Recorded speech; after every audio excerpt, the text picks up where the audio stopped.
Supanti wunsa enyanka bi de na tutumike na frem penifo e was 0549889685 and 0549436616 na yeguso e ka mo say twidi ampo Nyankopon eya adom na brewa yipuma kwan mu a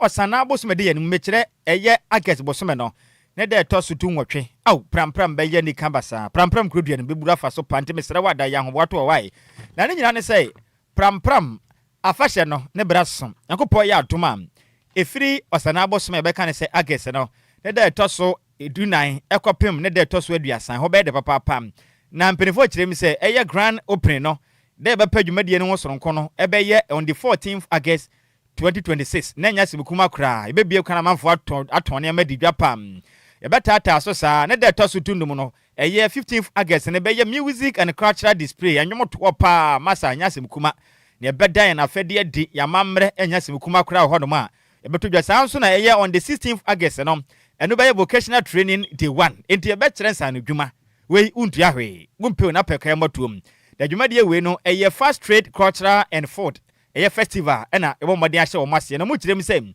ya me ya adoma on the 14th August kopim 30th no dwumadie na betodwa on Prampram Anglican Park e ho na yekudu dwumadie demesere wadam eye Prampram homoho festival bra ne nyina yemfo odo enkobo odum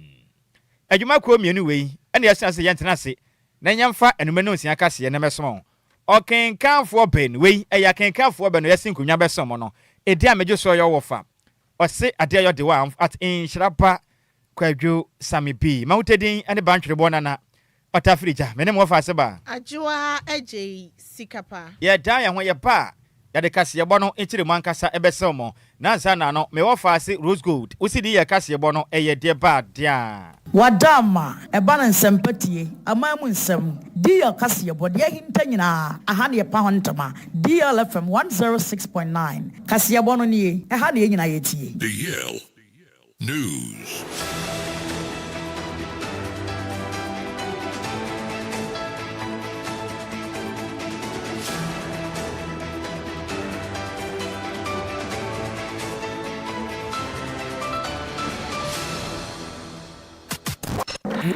It's official. DLFM 106.9. I'm many of you who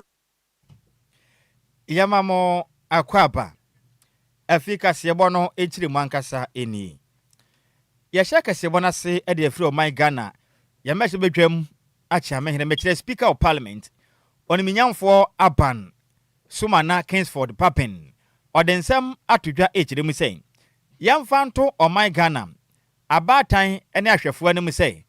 ade abaako a etete o man pa ne se obi awo na de ba no oya abofra keto akura na ode ne ko school awa monone sa abofra ne kwanye deteye na ba ne sa na o man Ghana busuan teteye ene nimde o man ne be ma abofra na nyina da ayira akura ba ne sa emo o man ene ne kran krokra na ba se badwam acha men ne sam to dwamra na o man ya padwumadi esun kwa ye fe ne sei National Integrity Awards Scheme no Kofi Annan odutole mo de todwa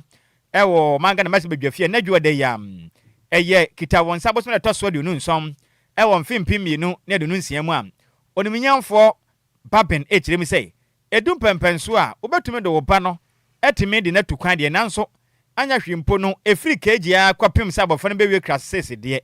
na esanka wo fo makwan na nka jamofra itumi ko school wo manyim na afi kura mpo no ebia secondary school JHS na kwakobi wawie senior high owia ene abafo no pese okoto aso amano nimpo a ne ho no kura de yemfa ne se bia na yesua pon na nka boa na wadie bata ne we yape ne beda nufa no de na kwam no ne ene abafo ye bekọ keji wo ho no ma wie basic school obesan wie ne wakọ senior high ne wasan to aso akusua pon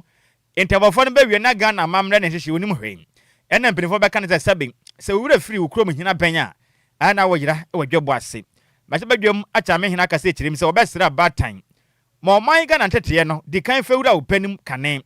na mu abofra no se be ya dachi bia abofra ni nyina obenya abatan no musu ni bi na aboa na abofra na kona ni mu abrabo mu se ne se obatam obaketo oda no fuan no ode na kwamno ne ene ye crèche na abofra iko school sa na wawie sua pon be se abofra ba Ghana abrofo wonti se onti twi kram woka okrom kasa wonte na za abofra no onim Ghana hyehyɛ yebia eba ne se mwa nti obesra batan no So be your mamba pa dia odofo e osrewa da. Ma oba ne nhye school ase. Free oman yi mu kakra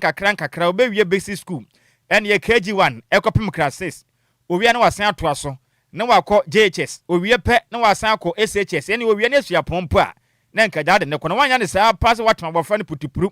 Na de na akọhye school ase so obewie amano ne de ba ne saa. Na wa mo abofra ne da ache kura. Odi nsem sei. Etu dwa. And many of you who rush your children abroad to study, I beg you, you don't love your children. Because you know you are going to lose them. It's when they study here and get to a stage of maturity and they want to advance and they're going to do masters, PhD, and that kind of thing, then you have hope that they will come back. Those you carry as babies and send there, they don't even come to your funeral. It's true. They don't know you. They don't have any attachment. They don't like your country. There's no patriotism there. They don't know what is a family. Because over there, there's nothing like that. If there's something smelling in the house, they call the law enforcement with that, hey, there's some scent coming from this flat. They go there and the carriers will pick the body and that's the end. And you send them to go and be there. Please, I beg you, let's change our ways. Any a wuti o Ghana mashebedwam achi amehene. Oniminyamfo Kingsford Sumana Aban Bapen ena wote ni nkentisika yese mofra no montwen kakra monfuti prum for mon ko school ho monfo mon kwa mono ne emwa mokra Emmom eno de no kra na waka no. Okay nti nyame ya adom na ja obia wo kwa manwa mane ko school ni UCHS wo say yo yentu akase bone so yentu akase bone so na Industrial and Commercial Workers Union a yetwa ni tia efre say ICU Ghana Edia the secretary Edia Common Ghana Mampeni John Dramani Mahama say ye vote aluminium company now pesa on tono kebe yan kombo modia engine mom omombo eye company no ho ban yesan say eno eye oba no eja pade a ebua ye papa pa no mo de nsami edi tudwa e wa abro mo ye kire mu so mo teye se aban aye na adwen se eye vote aluminium company no omoba aba beton enu ntino anekuo no ekom hu bom a omo ye kire asumdue ewo mu na omo dia de secretary no ekotema Metropolitan Assembly ewa abra ye kire no ekoso ana General Secretary edema ICU Ghana eye Morgan Ayarin ekasa ye echemu se wo sra ban so mo momode anfa hye pa engu akwam no mo company ne ho ban na emum so mo ye o madwen so mo beton de anya de ebeboa o man Ghana kra esan se company no aboa eye o man na japade ahwese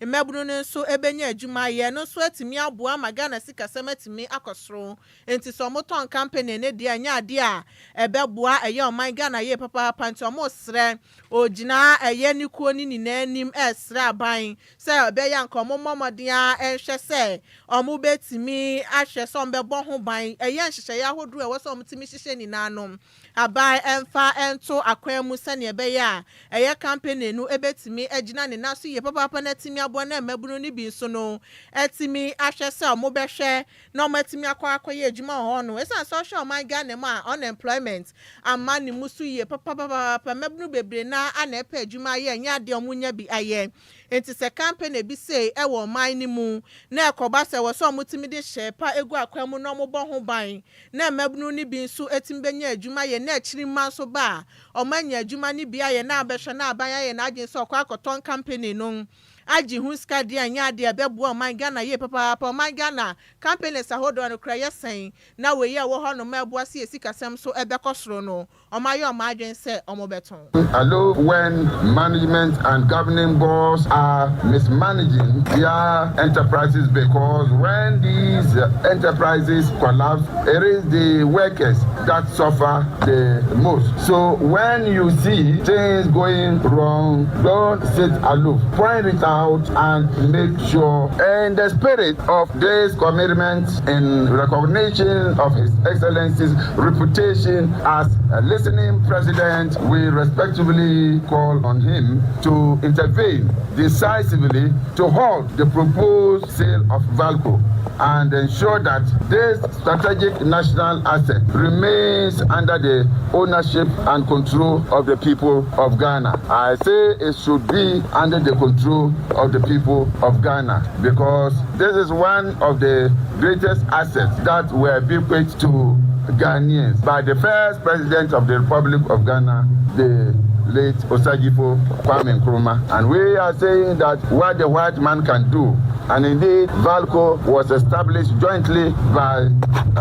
the white people and Ghana government during the tenure of office of His Excellency Osagyefo Dr. Kwame Nkrumah. And we're saying that we used to have Kaiser Valco, but today we have Ghana Valco. Enia uti ye Mr. Morgan Ayari no na ye General Secretary at the Industrial and Commercial Workers Union Ghana. Nenwechi ana tema Metropolitan Chief Executive ye Ebi Bright ejina eye mpenifoni na nemu eje adesrede eye kratano echema obo ekuo na basu ye papa paso matimi aye kra sumdue ewo mu na emom omma omareshe musa ye kwotesa hodo ewo so otimi ko na odi adesrede krata we ekomo mu bi obebo ne homoden ede akọ.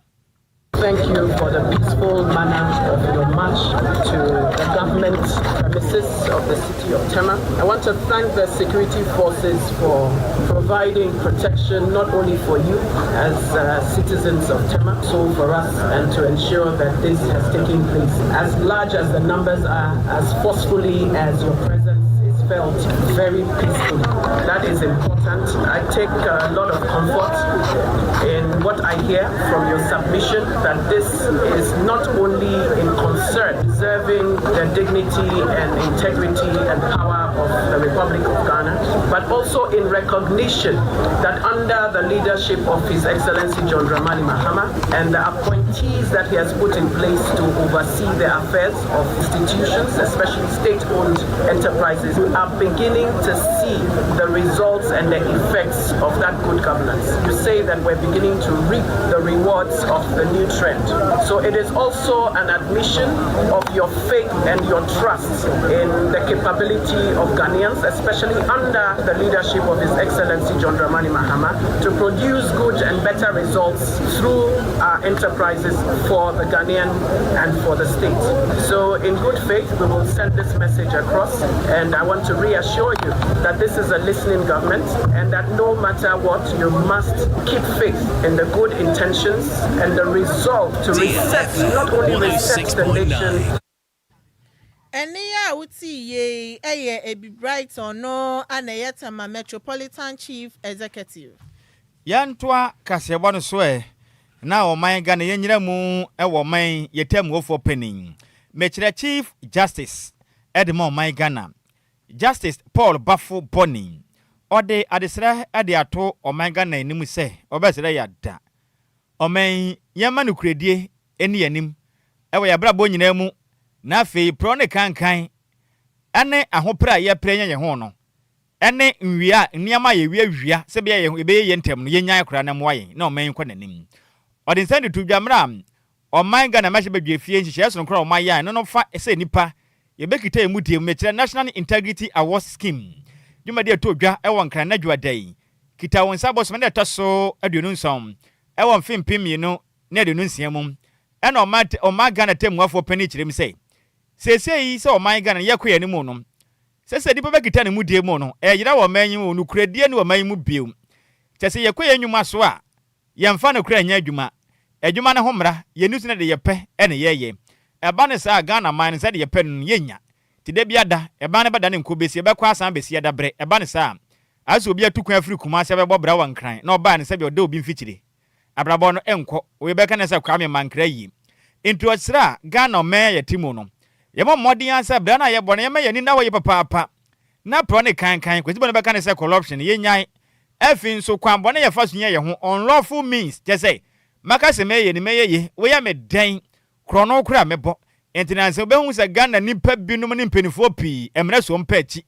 ene romance scam ni ade akokɔkɔso a nsɛmpi na okirema eba ne sɛ mo ɔman yi kwante obɛsere yɛn yɛma ne kurede pɛpɛ yɛn nya adwuma na mo na Ghana yɛtimi akɔyanim ɛwɔ no kura abrabom na ɔtamafo panin asa aka sɛ kirim sɛ edum pɛmpɛn so abɛtuma nya adwuma nya ho de nanso wo de ne sɛ bɔbrapa na fa kwampa so nya ho wo ba mmɔden fa kwampa so nya ho obi ane wuni asɛm na ne bɛboa ma adaka ne nhoma de sɛ bɛya wo bɛyɛ nhwɛso ma afoforo na sɛ bi wo kɔbɔ koro no yɛ ya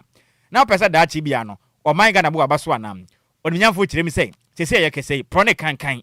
ade ama Ghana anya yi na Ghana ne amansan adwa so ama man am ayɛ me ama me ne wanse no eyo manga na ye pro ne kankan wo hwe US man ya mama na no ne nkrunkru ahodo aka chese nya se ombo bra papa sine na mmom no ya bra bonu sika na eto amugye agibi koblane ba ko pe beje to no abomodin afetifu to no wa part we se ni wadi sika ni nyina na Ghana bre nti obesere e free na ekọ yama ne kura nedi na ye nyina ngichiro man na dwumade asonko amutu hu anamon a ye beka ne se National Integrity Award Scheme no empenifo hwe ni wo mase badwa fie se anya hwe kura no Ghana ni bia adwuma bia wo ye ne bedi mu no kure na wa ma adwuma ne momra eye adwuma eno achi nkuntabo kwesi na beka ne se accountability be ye adwuma afi so integrity in public life se wo ye obi a wo som o man na bomoden se wo bekura mudim no kure brabo je protocol niam bia nsa mfata twaso na aka ne ehum ni wadum se be ya dachi bia Ghana fo be sua wa brabo ne ehum se yes osumesi nya ne ho nanso ofa kwampa so nem se ne mu nkyere mu no enie. The honest politician may lose an election, but vote buying weakens democracy and ultimately impoverishes the very people whose votes we purchased. The cost of integrity is often paid by the individual. The cost of corruption is paid by all of us. That is why integrity remains indispensable. No nation has ever succeeded by rewarding dishonesty indefinitely. Sooner or later, every society discovers that trust is its greatest currency. And once trust disappears, institutions begin to weaken. Meaning, public confidence erodes. Justice itself becomes suspect. As Chief Justice, I know that the judiciary depends upon one thing above all else. Not buildings, not budgets, not even judgments. It depends upon public confidence. People obey court orders and decisions not because judges possess physical power. They obey them because they believe that justice has been administered. That belief rests entirely upon integrity. Ani a woti ye ayo my Ghana otamuafo penini din at Justice Paul Bafo Boni na ne kwakura mu na o my Ghana openi Paul no so yotamuafo aka ne no ye adwuma e wo my Ghana ye court Kubatan Supreme Court mekase okwana humje mu eye Justice Williams Atuguba ono so kasa adwumade na se kirem se yamfa nto Ghana fo anim edu ba bia nsemi ha o pa nema bi ha wo man papa efri se chese nema bi anipa bi ye wo man Ghana mu no chese bla na ye bono no kura ni o man mu biu akanifo no mo digwa bibia ye basa chese obi a ye de ope ene ye boy ye bra basa man mu e ma wa ye kura o de se de tudwamla na mo pawo eye National Integrity Awards Scheme jumede na o kirem se obasre ye mo man Ghana mra ene o man mu hyehyeye enso yakoma pa ne ye mo mode ani suo na se ye bobra na obi afa koti kwan na waye we fa koti kwan na yaye chese ne busuma ka tuamfa ne sanka de bia da pone kan kwan na de abobra se poto enti wa hwe osika wanyan ene busuma ka tu paninti ya safata na o kirema ha dwen yin nukura ma man ye di nukura Ghana man ebe ye da chene nsem ne mu nkiremu no eni. We can say that integrity is beginning to have a hold in this country. As it is, I'm very sorry that it is being repealed from our national life. Today marks more than the unveiling of another national awards program. It signals a deliberate national effort to place integrity at the center of leadership, public service, business, civic engagement, and national development. A scheme of this stature, among other integrity-related interventions, should have been done long ago. But as is often said, better late than never. Ani a woti ye ayo man Ghana akane Supreme Court otemuofo pa no bwadwuma de din the Justice William Atuguba ena wote ni nkan. Yentwa kase abone so na adesre ekoso ewo eye oman no ene eye Bernard Enquiries akon adodo na enim se friend chema wuntumi eye Exim Bank eye criminal case no baby asese edu na kwa anim ye papa na ye Deputy Attorney General Dr. Justice Sram Sai eden semi edoto eye court nanim na ebeto dwa eye Adjoa Agyei Sikapa ni de toso eduonu enso e won fimpimienu ni eduonu nsia yimu as say lawyer for no and ejina ediama first any third accused person Samuel ata achia editu ye court nanim echiemu say no ono and lawyer edema chema wuntumi wa abra ne former council no and the appear kubi wetimi aredraw no kasa ye echiemu say was leso momodia entu asem no enhyeda enkosi ahini mebosome no mfimpi mienu ne aduonu nsia yimu esan se opese oni omo entena sese ne beya omo betimi adwenni asem no ho akasa fa asem no ansana ometimi aba abedi asem na no court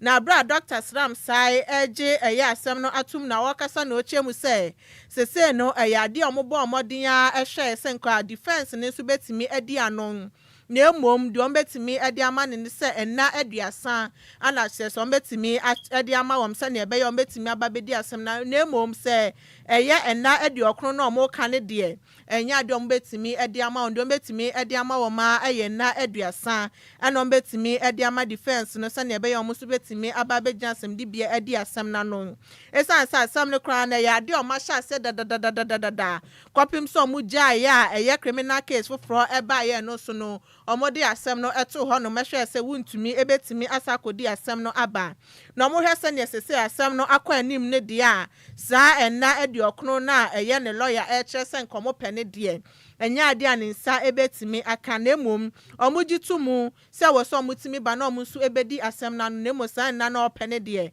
enya ade omubetimi ede amawom na we na menhia south mahwebedwani Nana Agyei bafo ewu a echiremu se Samuel atachia odi ojinemu ede ama ande apia kubi asese wa withdraw no efa result a party ne hyehyɛ ahodo mu de agu a eno efa wuntumi case no ho. This morning, so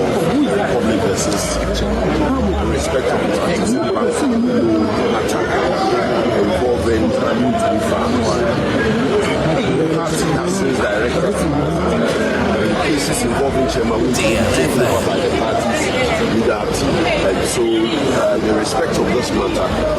Mr. Samuel Agyei is leading it, and then I'm assisting him together with other lawyers of the party. We're in court this morning, and the AG brought to the court's attention that the initial plea bargain negotiations, which was commenced prior to the conviction in the other matter, couldn't continue or couldn't come to a conclusion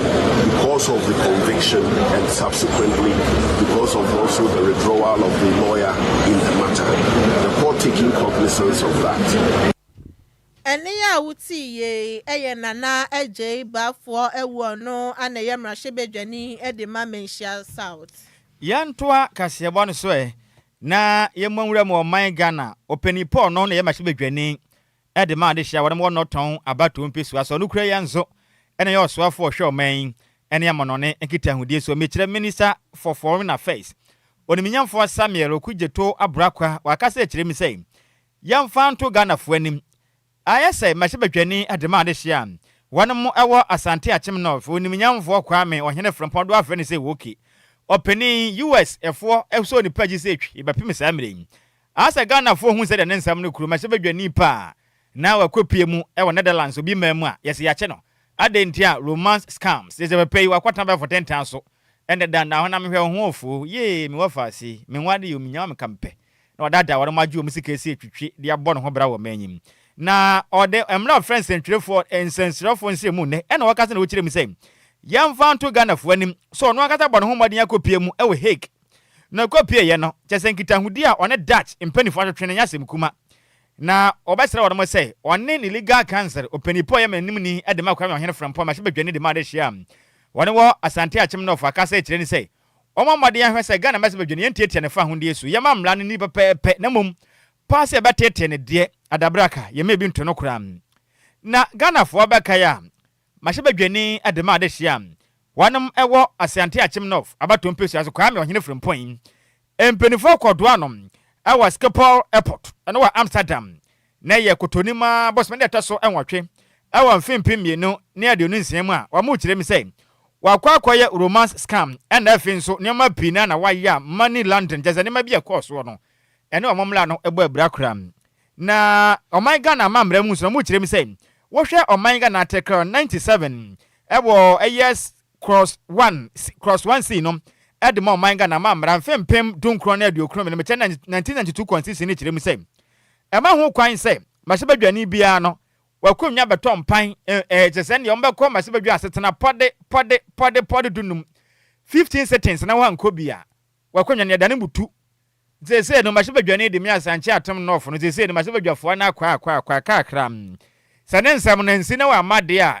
ebe ye odwugu baba yo ekire be ye din zese ekire mi se yemfa to Ghana fo abọ no ho modin am ani mpirifo mo Netherlands memu ohun Netherlands memu akasa abibia da din na obano homodin ekwakoshia Dutch Minister for Justice na afin so security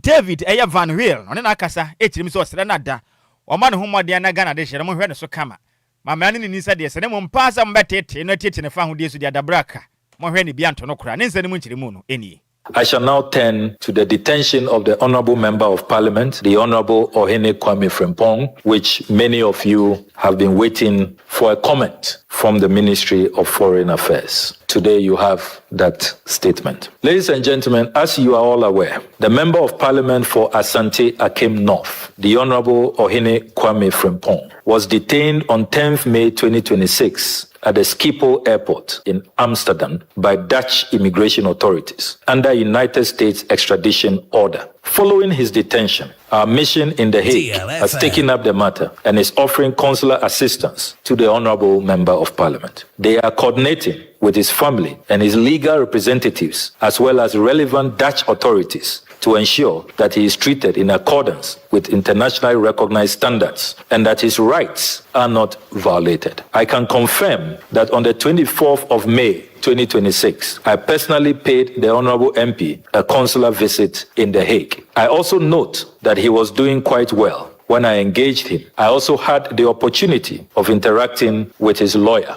during my consular visit to The Hague. In addition, during a courtesy call on me by the Dutch Minister for Justice and Security, His Excellency David Van Wiel, on 21st July 2026, only a few days ago, I raised the matter with him and the Dutch Minister for Justice. And wachi no nimiyam for Samuel oku jeto abrakwa kasa na wotire mi say yamfa nto Ghana fo anim ana no nsirubra na eto my Ghana mu a eyiri ko amanfo afiafie mu no enya semkuma ene Ghana de je mukita passport ndodo na nsu ne de kura ma omo aso ayehye pankonta anya to bentuma ne sa ne senti omo atena sa nhyehyɛ mu a amanfo a omo ho aka no omba modern ayo passport ni nyina ma omo foforo a kapra mu ntua okire ma sesei enipa pode ahansia ne aduonu miensa 623 aye flood victims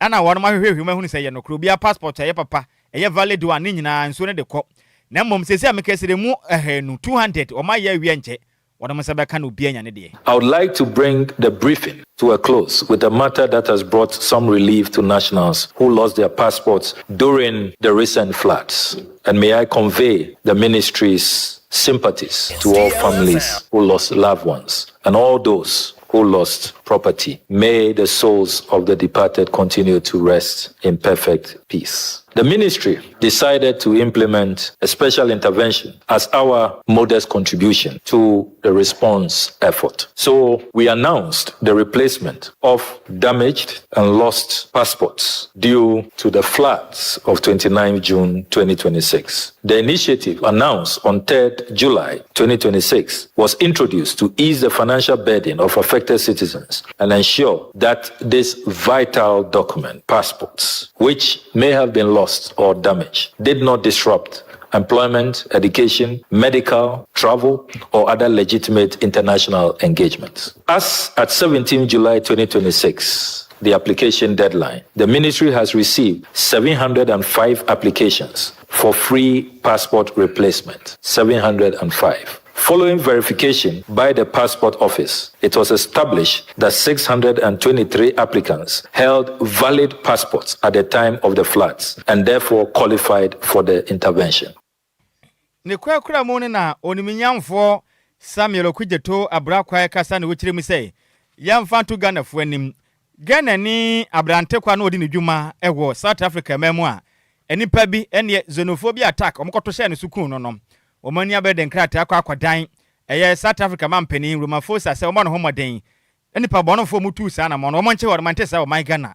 anyone will be kapa our South Africa man. The government has consistently maintained that the circumstances surrounding Mr. Isaac's death must be established through a full, transparent, and expeditious investigation, and would therefore continue to demand the arrest and prosecution of those responsible for this gruesome murder. This demand has been communicated directly to the South African authorities and reiterated at the highest political level. The government is committed to pursuing all appropriate diplomatic and legal avenues to ensure that justice is served. While awaiting the outcome of the investigations and the independent autopsy, government will continue to keep the bereaved family informed. Any awuti ye ayamashebe dwani edema de hia wono ewo nopton abato mpeso so no kreya ene ye osofo men ohwe ye ne amanone nkitanwde chiro mekyere Minister for Foreign Affairs oniminyamfo Samuel Okudjeto Abrakwa ena motenini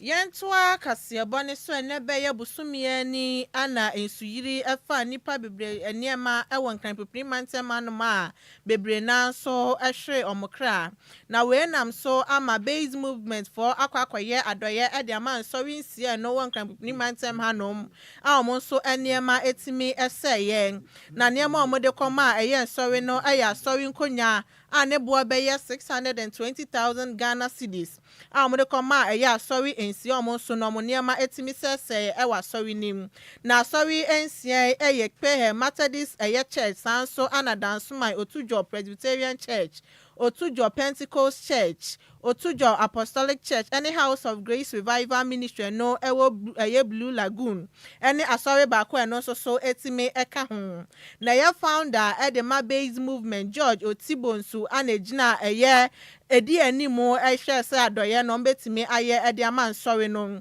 na okasa ye HM say ya adi oni nimpenifo ni na ne eye independent presidential candidate Jacob Oseye Boa anomoka bo mo ye se betime aya adoye srunkui edi ama asori no ne semtrofo adwetwe nkomo ana ochem say eye ade a wo hwe se ne nsuyiri no esiye na nagata sahodro a achokichoki ya hunide hu se menkoso ewo manmu enam sunti no ana nsuyiri no etime efa nkrofo ma ewon kran mantema ntu wosre so mbebo modia he so mbetimi edi omuhu ni na base movement fo so ebo omuhu moden se gata sahodo achokicheku na mo so no ebetimi atitimu na chese o man Ghana hunide hu sem etimi akosuye best tools ni na ye nyina hu ni si o Ghana man so ayi pa ye nyanum bi na ye wo hwe ya nso mi so ko sorry na individuals no ye hwa ye kase ye ko individuals bia intimi enchema obia na sa sorry dia ebitimi da ma sorry ma aka obia so de nyankopon edu because obu hye ba kon amana campaign mo no je ba so ndem dia ebitima ko obia ma bia hu se de ni kura na yedema die ye hwe no ehun se nso bi omunyamwa e ma aka the base akoma na ye ma ye de sa ni ma na ebe chewo mo mu ye ha e say the base movement e jina jama o man Ghana ntina ye de sa achede no elbai the base ye ko akoyenim ti no iguso a ye kokoyenim e chama nsor base nsiane nson no de ni nya be cost about 650,000 Ghana cedis surface ya sebio asor pen pon ba so munya ba bi etna nti no na ehwe se nso yiye no ejepeja o mu surface ni nyina asai eni ya uti ye eye founder edema base movement eye George Otibonsu na nuachi anaye nipa wogina mu edema asori no no eye Presbyterian Church senior presbyter ewo dansoman Otujo eye Winfred Amuakun ekasa ye HM say ya de other base movement for asi ye papa so mo so no etimi akaiwo yensusu da she adepepe sei ebeba grace ha enu tina megina session eni asafo man nyina ni waka say ya mi shira mo ni aduma pa o ma sha ase ne wa sha aduma pa se no obema awieye pa eni nkunimdie nso ayemodia sa mo nyina mo me be ya adwen a mo ma yenka say amen na bidina grace asafo anamu eje se no mai o ebi fo na wa kire ho e wo nyame agya oba ene onkonko di mo amen Enia wuti ye Winfred Amuako no Presbyterian Church Senior Presbyter Dansoman Otujo na manibo yensem choni yimanu opoku adusia dodo na abone mrani se DJ Active ana de besumye Yantwa kasebo no so na yemonwura mu my Ghana yade hye ba kwa ne mode boko nkan yomanya hwerenom yam papa Kwadwo Safo Kantanka dodo ade emeritus the candidate home ona ye kwanchirefo penin mechira leadership edema aduana abusia wode mo asumeja santemantem aka se chirim se sei wanu mbehia yam papa apostle Kwadwo Safo Kantanka omu hia na mu no sesi ya ntentem so mu hia na bibia tuma totin efri se enya de abusia na tena se nhyehyɛ se wode mo kwa yie bosuma ye womde toso aduasa ene ne de toso aduasa baako mechire 30th ekopema ya 31st July 2026 abusuani hye date so mba be ya yie kura na abusuani kirem sei sese ye kese mubu afu pam na ne nyina ne se omususu sei eye apostle Kwadwo Safo ne baba ne din ede emranim ni Sarah Adjoa Safo omu kirem sei ye maame ode won papa amu na kwasie baabi omu pa mu na mu huna kira kwan aye nsempi ne yompo wo manyim na mu kirem ade yam papa eye Kwadwo Safo Kantanka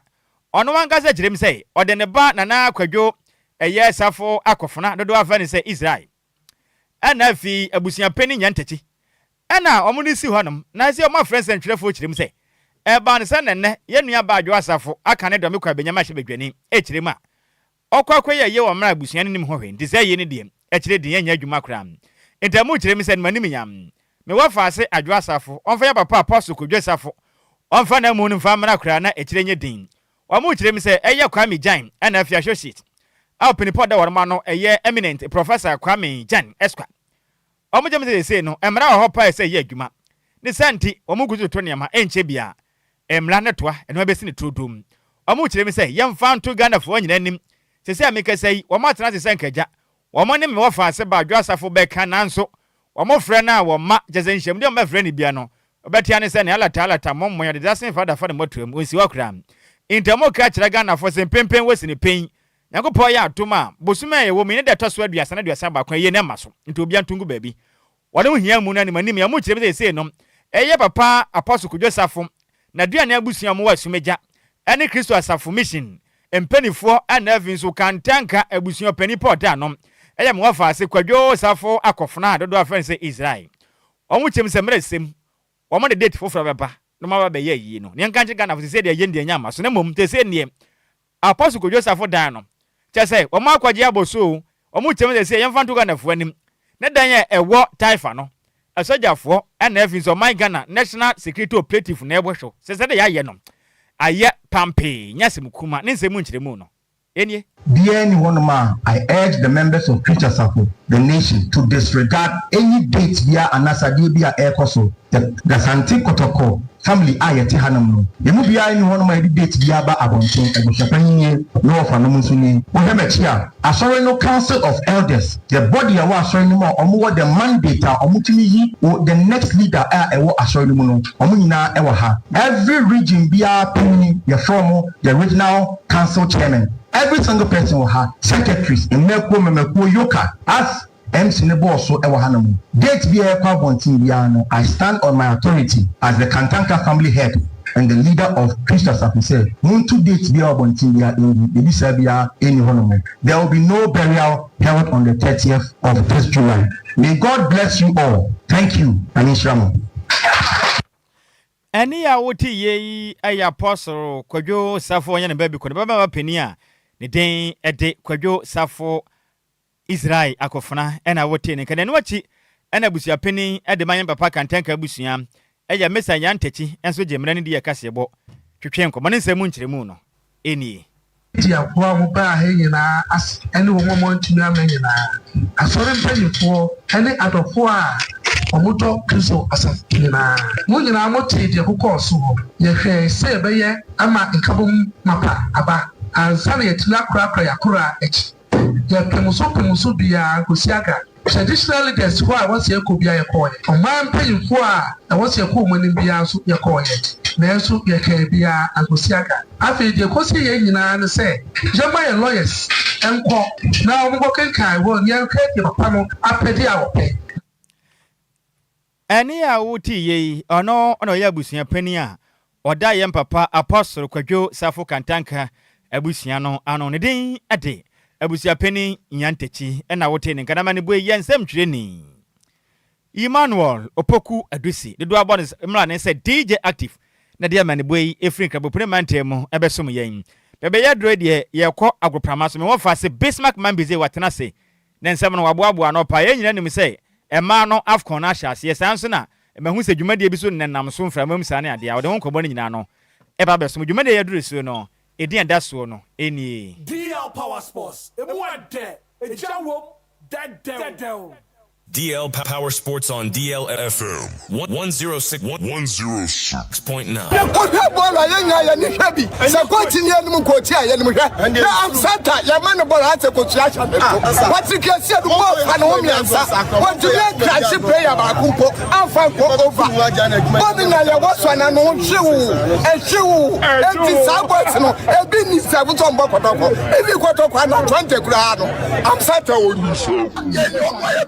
Anya di data boy ye nyawo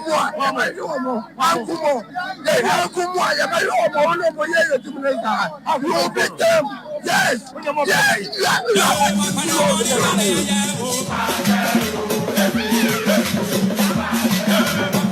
Ebrano eya bia ne sa e wo fa se Bismarck Mambize atena se obo adwumade nyi pa agoprama so nsɛm ne odam kadwuo na nkasa ne watena se bɔkɔ na special hyɛ no wasane immortal wa homete basa ɔde agoprama so nsɛ na abɛsome yɛ kase bɔ no so yɛ bana kwaba ɔfa nsɛm no fa nsɛm Bismarck ɔfa nsɛm ba bɔkɔ de Yesu adome ho ade pa sɛ so ho ya me adome ho yɛ na da bɛ na ahwehwɛ ni we betuo ahwɛ ni wa wo sene kodwon kansa lo me ya man uro se wo mpre obi a mo ga se me ho ayefɛ boga kunu na me ho ayefɛ na o baby a na sa boga kunu na yɛ no krɛ menti me ho nka o se me damu de o damu o dem pa ene o microphone no hwɛ na set na bi ka ho basa Adjoa Agyei ko bie ma no wate na second one no ti bie ma no na onte ne ho nka Adjoa nso na ya oh efide o dem se no o madum o de no nti wasum de wonte enti no kura sem ne se yese man se mate se yese wo ye boga yere no krɛ boga kunu no krɛ o ebeba so opa enti no space na hye sa no na abaga folk no o mo hye space tuntum sei enti ya wo hu ade e mo maka krɛ me am hu na wonante na me say na mo fa isi wakwaji adura na enti hu fom agi se ebo 8 anam yi enumre no nwotwe efiri okɔ ne ne wiema aye bisi basa mu aya street light dodo na nsa da nya adwuma sɛ mo ho ne ba oh yes o sɛ ba bi oba no wɔ ne ho ne yɛ fine yes ba ha de ne mmoa nti rehearsals egusu a oh okay sɛ be ya mokɔ amano ne a obetumi nsa ya ma wotiri nkwanso mitiri da ase gawa abochira wale de aya na ye na momu no e de sɛ na ntwibe masrade oh de be bia amra na ntwibe masrade no ede na mom bɔnwono akoma yade ataachiri nti sɛ obetumi de a ɛno na yɛ yi no ati ase achiri din nti no man de be form ko de ayɛ achiri din ɛno yi ho ɛyɛ me wish you good luck na mom hyehyɛ kakra wo ho terms and conditions na me catch wo nti moni na ho pante me ofo tam ko ho nti som Ghana fo na yewi a efikyire nkomo na ebedi mate right abusia nyime me mo adwo me mo akwa ba kwan so nkoso kramra deal 106.9 megahertz. Remember, so a good emun sempa papa na de somo. Jumadi kase is nice on santua tomato jumadi so nyeme no tie nyina of Nhyiraba Kwadwo Sammy bi kan ya baba so na Adjoa Agyei Sikapa sa nyeme no. Wam so asi nkonya de idea kan se nyeme no nsia kase no. Enso so mfidi kase is na bibia no. Enso atimi akon kan fa du so no besima kadu se man bi se. Men suma suma good emun sem ya de somo na on sanso. Atimi ato jumadi so nyeme ba dwane show no live on Facebook dia. Eye capital D capital 106.9 images audio videos audio sanswa ana reactions audio nyina no champion Kofitela Iron Boy na se odudo wura no na se no adade antintam fide so agye no ntra ne brutal champion Kofitela Iron Boy na de sa adwuma de nyina no enso aso Facebook sanswa na YouTube na so na sanso atimi atodwuma de sasida PSN koma Lumba super brand brand America cho Lumba super timi kwa ma nwa se fly na dia 1069 enkofon cross ya da mana ne koma na ba fie beti asifie efisa mo koma nyina no ya de sumu dwuma de suna bibia no enso atimi ahye anko nkan yen shasia unim honorable weno ato force no finance minister de my concrete Ghana nanwa da Ghana Blaster the senior soccer team akwa de kan say 2026 FIFA World Cup no wapani we nso di nkoma wasi watimi Emma Blasters 58 million Ghana cedi anadima on my concrete Ghana ye team no Blasters say woman so entimi enfan kobobra World Cup na yentie nkoma honorable minister ato force in edituja. Mr. Speaker, to support Ghana's participation in the 2026 FIFA World Cup, an amount of 58 million has been paid. Henti weye ya nkoma honorable kese atofo so finance minister de ma konku Ghana nkoma eno no da chese mahwe bejamfo anso esi nkonya wade anu nsu tudwa nwede san nkoma nyina no enso tudwa na woto aso di nkoma wase nim se Black Stars ye ko World Cup no eye 150 million Ghana cedi na otwa to wo enso se ye de koma ye de ma Black Stars team na sense nei wo mso su se Black Stars team no enso ebekọ final honorable minister atofo asin komodie ni. So first, before FIFA gave them the money, they needed to spend, isn't it? Prepare and go to the World Cup before FIFA gives them the money. FIFA's money will come after. And so government need to plan. In fact, I went to Parliament and allocated 150 million cedis for the whole campaign, assuming that the national team was going to go all the way to finals. Wey aya honorable minister, wey aya finance minister, honorable kese atofo so no komo wanu nso edi ye wena ese Ghana for timamfo dodo na ho ye nyina mfa Nhyiraba Kwadwo Sammy bi brother brand be otimi di nkomo busa se FIFA sika na omede ma blazer preparatory money na ade kan sempo no after qualification nyina no utimi se yetimi nya $12.5 million se sika no honorable minister Kofi Adams se fa yan nei honorable weno aya atofo ase no finance minister sadi 15 million Ghana cedi enso de mam se mo fa nkobo blasters team no bra ni nyina mu no enchemu o mepam ye de nyina nso beba no nso ye nkomo a eno nso fi oba nwade koma ni nyina no enso tudwa anonymous brand fence Abdul is weno aya Aziz Isa unim se former player de my Dreams FC onei Barcelona and as a brand to acquire Ness a launch pantiamete and it's so much me I'm making a spell no idea can say permanent into a brand friends Abdul Aziz is a formerly of Dreams FC no says hey one also Johnny Barcelona on Kofi my team no what Johnny senior team na Lamia Manas that we are Bana Munya no Ubon La Liga and another Spanish Premier La Liga next season 2026-2027 campaign Shasia Ubon Abdul Aziz is a brand to Ghana need to one also etime di Juma Adema club friends about and no yet some common to Jano Pamedi come and stretch Emmanuel Poitier Ghana need Shamnukas and come out games to Scotland when you Glasgow 2026 or no and so a weightlifter at more Michael Ghana no pay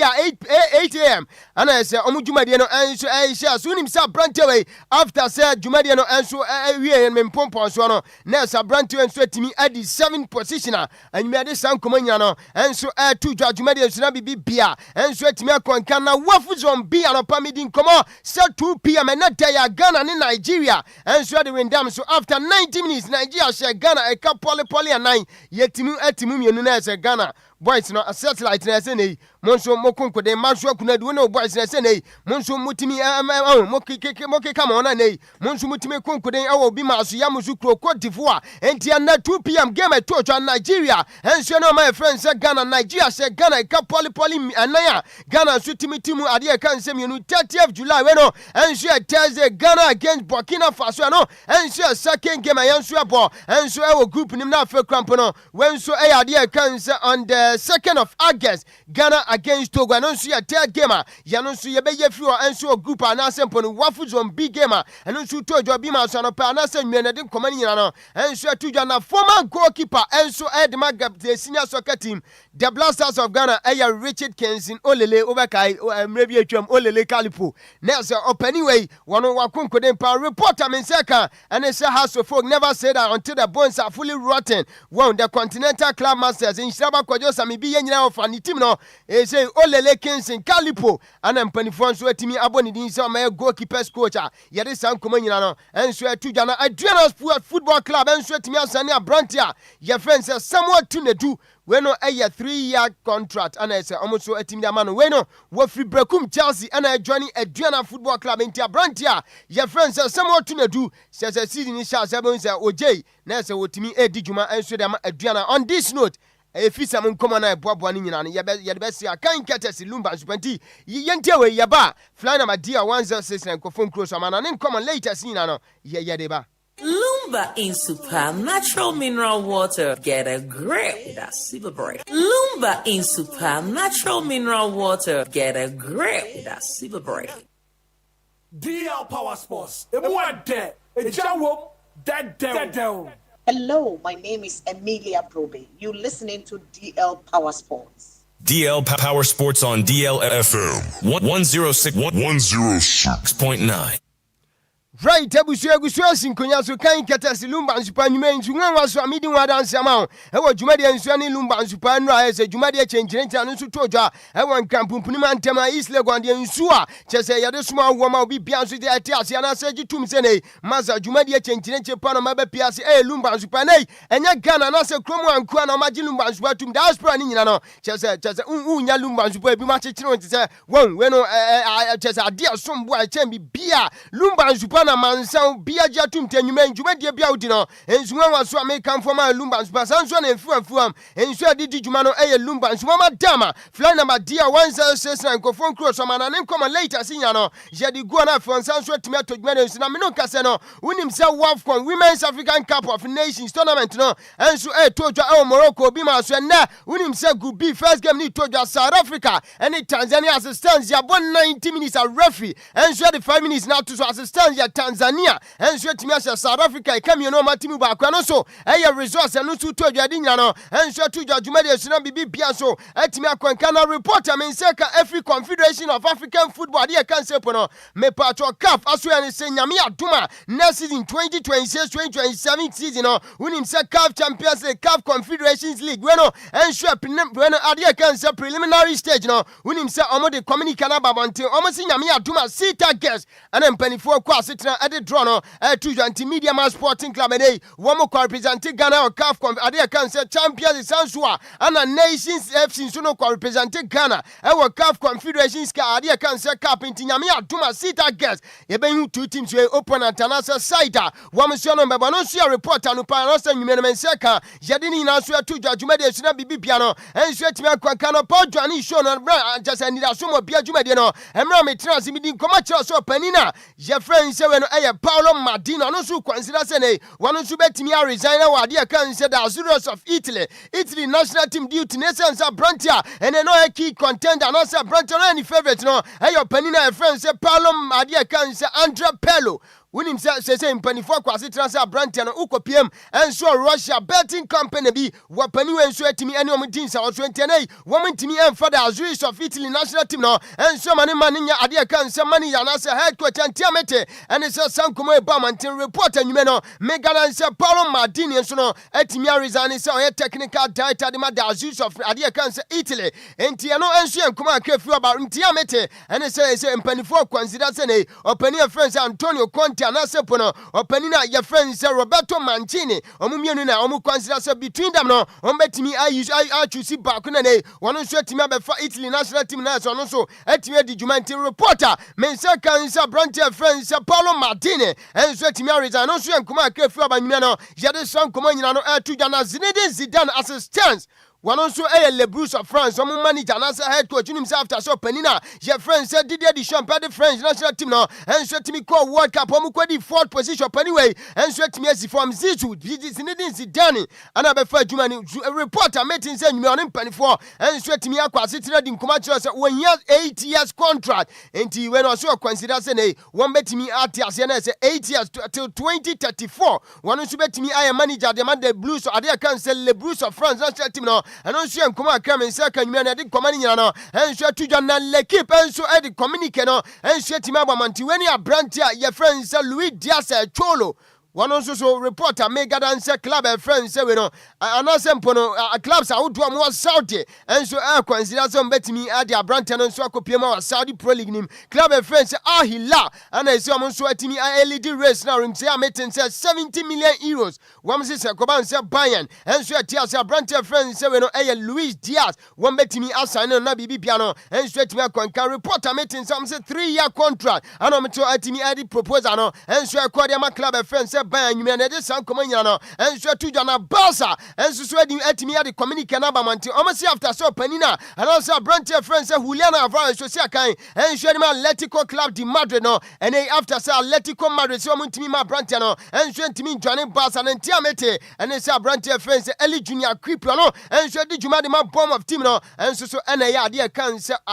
alternative and as optional Barca enso kwenti after say Brantia your friends say Julian Alvarez ne no enso ntimi akọ tru na Brantia friends Eli Junior Creeper one na say Barca so consider na so mo so timi ade na join club no so ntia anwume men say kadi nya no enso tu dwa unim say club friends Arsenal enso so na say omabo pin Real Madrid Brantia friends Vini Junior na sentema one so etimi change na bojo say na iwokoye say dwa woto a Brantia ni looks nso ayisa no one so won Arsenal for din komo say na ono hu behia some so betimi asane Brantia friends Vini Junior ni nyina say Brantia no say Real Madrid on timi hu na stand as to say Madrid enso extend contract and say omuja no esan say next year 2027 na Brantia no contract no enso ba we ya Madrid their reporter mete and say amon pesa Brantia no be ko free agent tentenei ekoba ni say Arsenal enso so etimi ema omusika no and say omu proposal dinner omu so di korem na timi kon kan pa Brantia your friends say Vini Junior betimi adwane club your friends say Arsenal na when e ba Montia Brantia friends say Di Maria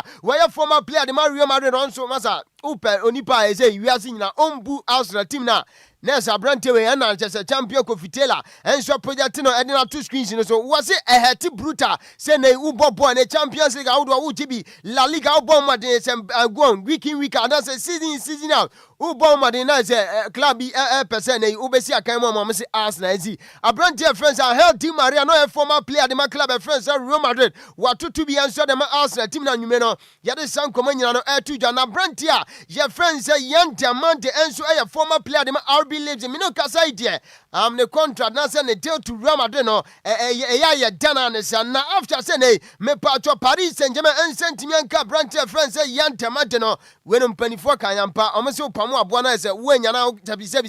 we say aboa no ne ho bon na want me anasa Paris Saint-Germain sentiment anka Brantia friends say yan diamante na o matutu bia ma say Madrid na Brantia brutal o me say ba ne say ana at age 19 utimi aka kire say ne yansu yantimi fa 100 million euros enkofa Brantia just last year go no so ebo Spanish second division na masa just a year ahead na say mutimi ya the 100 million enkofa Brantia we anyanda we Paris Saint-Germain for no see nka emo biantia say wo mesi we no masa ento asum nyansa bia sabi enim so metimi atwitwi atabisi ka twitwi die 100 million euros enso enkofa akwada na friend say yanta manda nyume no yare san komanyina no enso atudwa na Chelsea die kamia say aboa bia kowu akramo Brantia your friend say Jaden Anderson at the age onza oya kwa na umi jema ne sa Brentford ne contract abawi a reporter meeting say when Chelsea wamu so ya consider sa Brantia friends say Jaden Anderson so no wamu sa betimi aka na ntia no so ya reporter nyeme nse kedinya no enshema na Newcastle so etimi a extend ya Brantia friends Harvey Barnes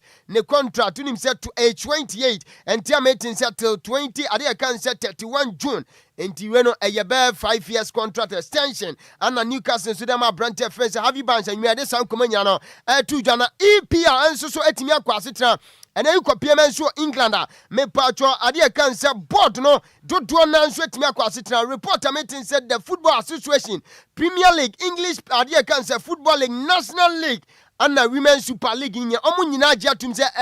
yempempi no se game no course na say goalkeepers ni pese omu delay gameplay and say timer ubenso omu fakinji omu dark park na so say omu pra enti say omu consider say next season 2026-2027 season say yesima say new rule eba English Premier League and say England ehwane say uye goalkeeper and say uye team bi na game course na goalkeeper eto form say we pra ref no ebema ne 10 seconds say medical team no enso etimi ehwe na Brantia na say goalkeeper no wono so ne ho etimi ya den say koba ne say 10 seconds ne so na say sina goalkeeper no eda forma ene yebetimi aka kire head coach say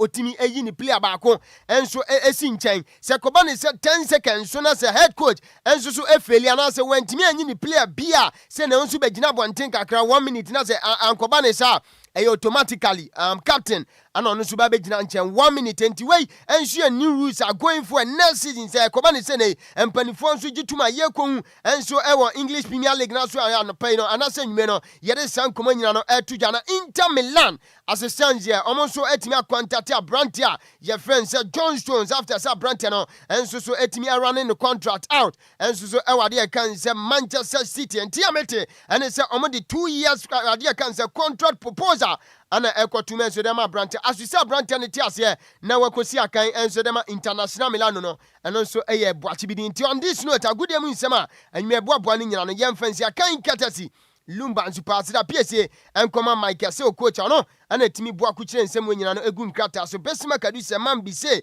Mensume Bajimra ever Sani Mount Sanso. I told you, Medians, Manantia says Sam Jebeku or Madina. You and Johnson opposite to her. And there's a Pentecost church in Etia, one of Sam J, who are Unura Mr. Samoa in Alpho, and one of Mua, you may mutate you made a fantastic good evening, pa, and come Anna La Jos collection also a war, Tama come to one, La Jos Medasi Pantiana, African printer, as a me Gigi Damina, and as a La Jos, and on with me, a Jujam, Miss Astan, it's La Jos, Maminchiana, Roda, and Sua La Jos, or Roda, say I am in Bundy, Roda, and you Maminchian, you have Miss Anita, Tama come to 2, one also so Emony tell you, Median in tea, Anna Bemaya. Bema, you bedim come after the show, me foul. Na ye dim come until on this note, a good emun sema boy nyina jam fancy kan ketet Lumba and Super. Tiwafa, my yam fancy, na right. Bibia kamudiana, I don't know. Bibian kam. Come away, chene mo mi say ye hwe bre na. International to me I don't know say wa but ya to me krebi say international DJ. I don't know say the birthday na ba ya na. Dabi no think or for baby aye ne hu ye kakra. Oh ntende Matias ye ne wo fa say me wo ha die. Ye tempo na ye tianwem. Nti wo de wo tena se. Yes ane otabom. Me bom din sika me bom din na won so abo din. Say me den ka ma bom din. Nti me den de. Na o sikampanzo waka. E na me ewia e na afei. Space wura was what they are trasom. Entika sebon ye de asina ansa be kore montwen kaka na modi birthday modi we nya birthday kura we modi messages ne ba yan kan pe na ze be yi mu Africa sebonum emwa na Star Boy de ba na was so here live ready for half mem airport na DN News papa airport we half no ho a no hwe di frame ode ncha kase ko Honorable Haruna Mohammed BAMP for Asonafo North NF Kwadwo space NF ni lovely father no joke ochia wonom na Sandra Bekandi abana waso Adjoa DN News so here live free time free zone na DN News no jetu ya tuapa ten odincha kese nkoma ne mama odobru ne ndo ansa wo chia no nte ndo de wa filia fam ni se ndo wa nda na dwe hu ni sa no hu mu anyina sode me wo fa Sandra wo ko de ndo na ni Djibouti ana wo kire ma Lumba nsupa o agiba bia na ode aka hom na Master Pana Junior Kentampo de abana waso MPP communication officer Kentampo no chirema MPP amanyoko ne ba se de tiamba gitumi aboso na Coffee Parliament de abana was say lovely station ba ko pe DL moye too much na we are listening the news live in Aguna Bobikuma apa and what the Coffee Parliament ni Hans ndo de abana wa chirem so Adjoa Sammy B na Adjoa Agyei Sikapa de asna dwumade ayepo esom or my Ghana dance man e hwa no hwe flu atomic hotel inside hwa kaseboy na po bam odincha kasema picture or dance man beach ochia no na Richard have the about which station did from Anezo James Kasebo ne more des sound manam and nam DJ Ghana man friend is one DLFM Anes what ya panel you madan yebo Kasebo ne na po ba me de ka sen na de aka ho e de aba enti ne ho asama nyen aken kan fo ya ba no ya nam miensa ho we ba sa 3 na Kasebo ne musemu fo ne ya Miss Mabel antwene se mu ma yen me wa fa se champion Taylor e de epie mu e wo Facebook and if yitima Kasebo nya bi hwe yem aboafo abenu omunam yenu tu de di kaya me wafa ase eye Regina Bafo anafi Emmanuela osanya akon akete ebo akase botem na kenkafo ye basa enam trene be kan akase bo no edi amejo so ye wofa ose adeyo de one at Nhyiraba Kwadwo Sammy B me wafa ase ba Adjoa Agyei Sikapa anafi Besima Kaduse man bi se papa no aka better na this person no ya Prada na monim say kwame papa bi monim say kwame no monim say kwame papa bi yeah House of Dear Fan Club no na ye omo founder on na ko fa bae okay na de nyum bi aba oni shi wow ya tinu din say etwi tieni ye pa o etwi Wahuno. See a case tria, what you see. Edua timi twidua. Yeah, what you see. Na nyoma na echepa e banga. Ide ma example. Me na me ka kire wo. Enti mesra we no. Wokọ streaming platforms ni nyina da so. And the boom pre bia afiba kura kire me say obepra kire ne. Enti me so me pra kire. Me wie pe afiba so de batum. We no e latest one yam papa daddy Lumba. Ne ba pa no. Do onya na wo no de nanso odo e papa ne din e de se kwan papa bi na nyom no de ode aba ne din ode to so ne ye kwa me papa bi featuring she se onum she odo na daddy Lumba to nyom no what you say pon nyom no won so oba no voice na da se na ma me bebusa wasem better one to so nyom no enti me sorry am de mam sikapa so de ban dofo bi sana Emmanuel a wo se nya ko o so de ban dofo etwi no enti etwi no o de mam dofo na Emmanuel a de etwi e Emmanuel didn't bet you upon telling Gakra got it. Right. Okay. Right. What you say? What's your beer Jedriane for? A bedu office. And you may know Sia, a pemu. What's say? One. What Jane don't back? Yeah. I know bedu office saying 6 o'clock. Yada. Now, Ginity. And was said a tree. Emana dof wonyina anti nyu ya ba ye cinema ante yankan yakra mo kwame papa bi oni shi watu din say etwi enti enyomo no etire ne we latest one nkan so kura yakra mo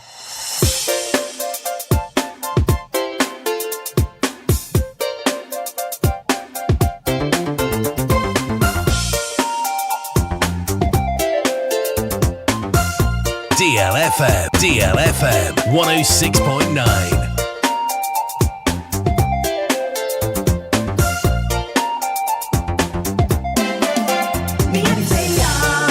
DLFM 106.9.